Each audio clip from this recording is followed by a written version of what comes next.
Ouais, bonjour. J'avais dit que j'allais faire des petits audios comme ça pour vous expliquer mon point de vue sur les situations. Je le ferai pas pour tout, mais toujours dans la logique de ce que je perçois de la manière dont fonctionne la vie, la génétique et les énergies. Je voulais vous donner un avis personnel concernant les agriculteurs. Alors, c'est l'exemple même de ce qui se passe dans tout domaine. Et tous ces mécanismes sont ce qui permet à ceux qui savent d'être nourris gratos, en fait, et de récolter vos propres énergies bénéfiques, alors que vous, ils vous nourrissent d'énergie non bénéfique. Alors, la première audio sur les agriculteurs, voilà ce que j'en pense. Des gens qui s'engagent à soi-disant nourrir un peuple doivent s'arranger pour toujours être en mesure de le faire. Si par n'importe quelle circonstance ils sont empêchés de nourrir le peuple meurt de faim. Et donc c'est par leur faute. Ils n'avaient qu'à pas se proposer de nourrir le peuple. C'est comme un président de la République qui est là pour mener une politique qui fait faire des économies au pays et qui fait en sorte que les gens soient libres et en sécurité, qui organise lui-même des guerres, qui organise lui-même le fait de vous emprisonner ou de vous bâillonner, et qui organise lui-même des détournements d'argent, il n'a pas rempli son rôle.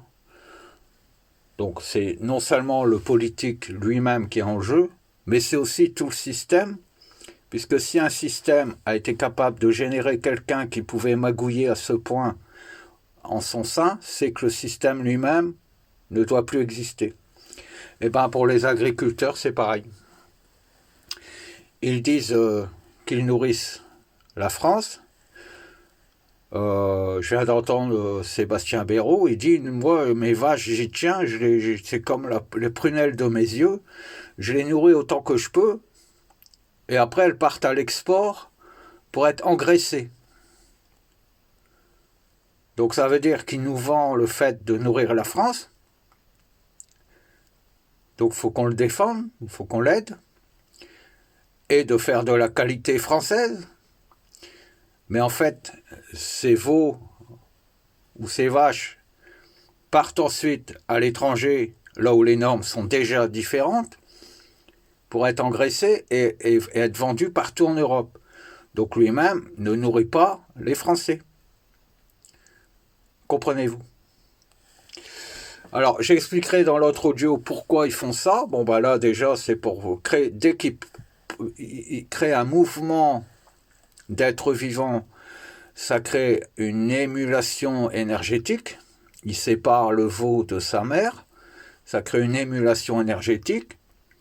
Et en dehors de récupérer de l'argent sans rien foutre par les mouvements financiers qui sont opérés, les commissions, les services rendus, soi-disant, etc., les royalties, tout ça, ça engraisse des gens, en fait, qui n'ont rien branlé.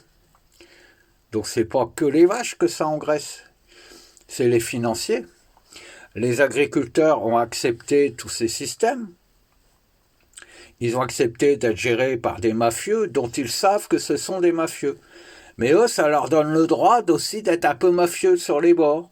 Comme ça, en fait, tout le monde est content. Jusqu'au jour où les manipulateurs utilisent ces systèmes branquignolesques pour contraindre les peuples. Pourquoi ils peuvent le faire? Parce que comme il y a des agriculteurs pour nourrir la France, les agriculteurs eux-mêmes vont inciter les politiques à faire en sorte d'éviter surtout que les gens se nourrissent par eux-mêmes. Sinon, ils auraient investi dans du matériel sans pouvoir liquider leur production.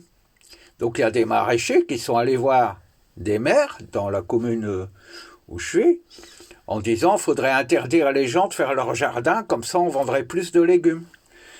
Et bizarrement, en Europe, l'Europe va mettre en place des systèmes où vous n'aurez plus le droit de manger vos propres légumes et donc de les semer et de faire votre propre potager et d'être autonome au niveau de l'alimentation pour encourager l'installation des maraîchers.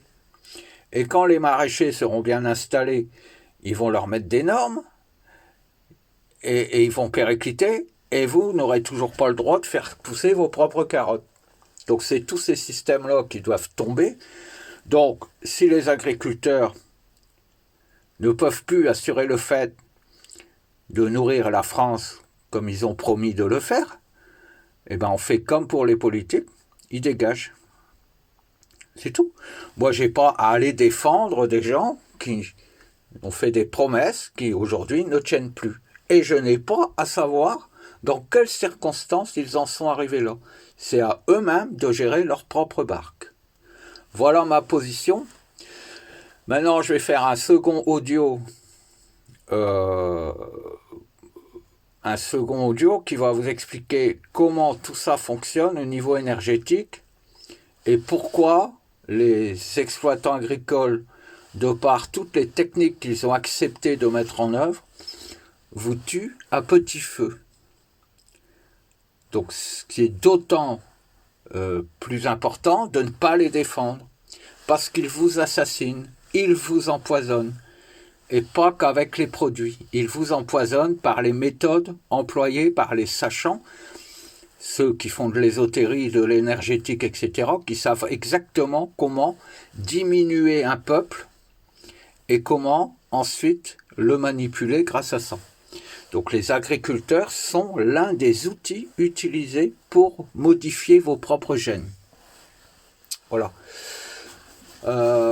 Donc ça, je fais le deuxième audio. Je vous demande franchement, même si mes paroles semblent un peu dénotées par rapport au consensus global, de partager. C'est toujours intéressant pour tout le monde, même pour un agriculteur, d'avoir une autre position, une ouverture d'esprit par rapport à la position qu'il est possible d'adopter par rapport à toute situation. Voilà, je vous embrasse. À tout à l'heure pour le second audio.